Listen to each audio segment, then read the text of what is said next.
Hello everyone, this is Lucas with part 3 for Alberta scams for new immigrants, and today I wanted to talk about predatory employment practices used in job searches. Now, you're probably wondering what I mean by predatory employment practices. What that basically means is an employer that exploits you for more than just a wage. And you'll see this happen a lot in Alberta, especially when it comes to things like vehicles and cell phones.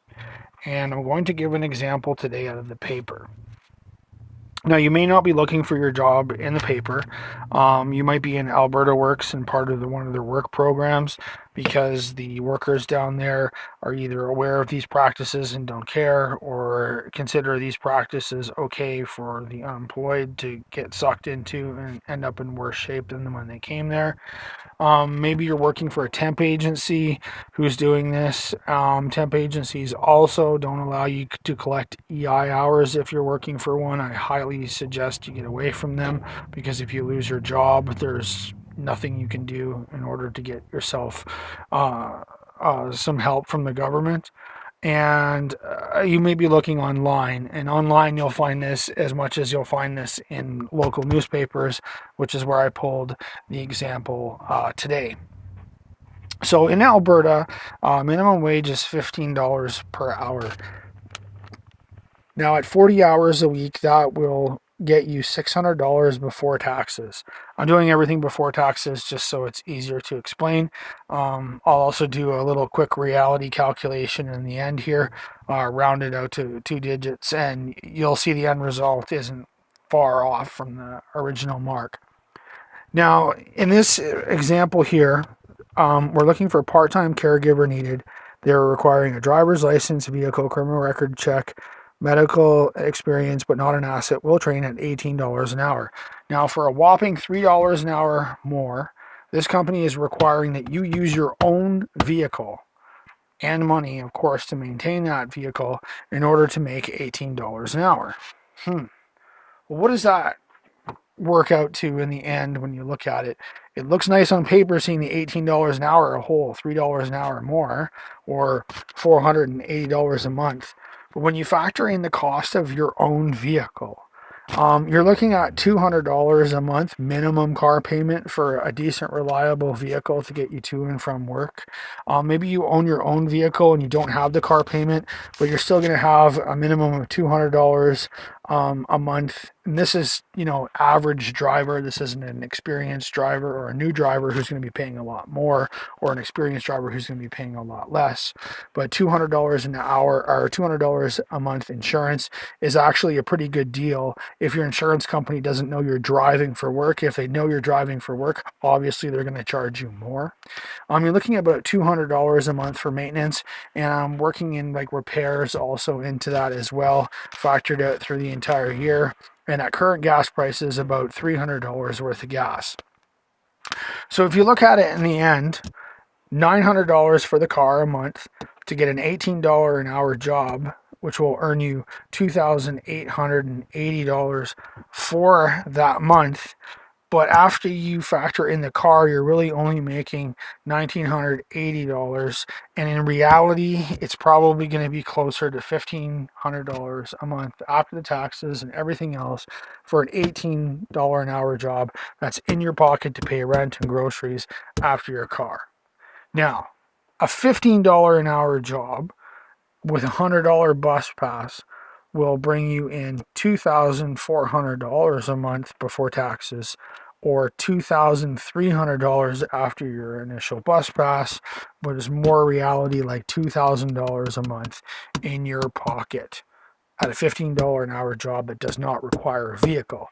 And why do I call this a predatory employment practice? Because the cheapest car out there to run for a company is your car.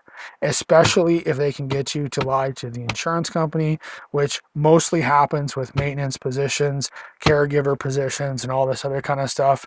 The employer or the employee simply just doesn't tell their insurance company that they started driving for work.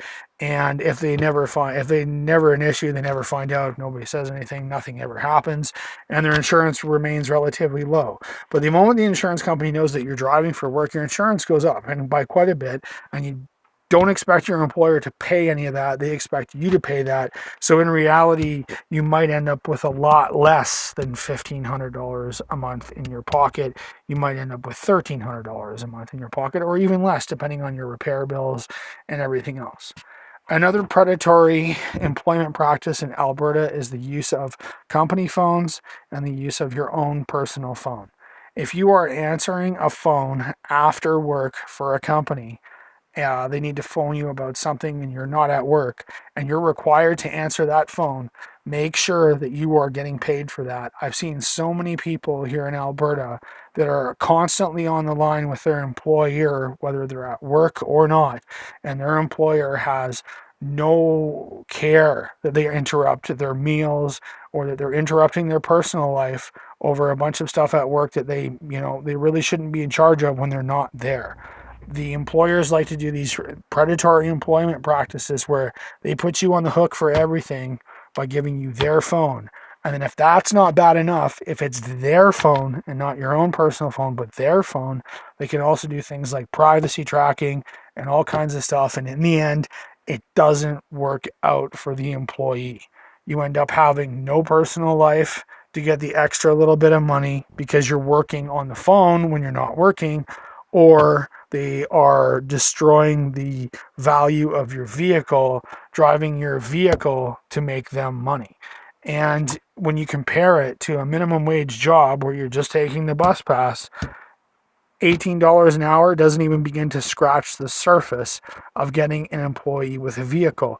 And you might ask, well, how come there's all these ads for all these jobs like this? Well, that's the scam. The more ads for jobs like this that they can make, and the more people that bite and do that job for less, the more money these companies make, saving, not having to worry about the cost of vehicles by pawning that cost off on their employees. When you're looking at a job and all the requirements that they're looking for a job, always factor in your vehicle. Don't let an employer take advantage of the fact that you have a cell phone and time off to answer their phone.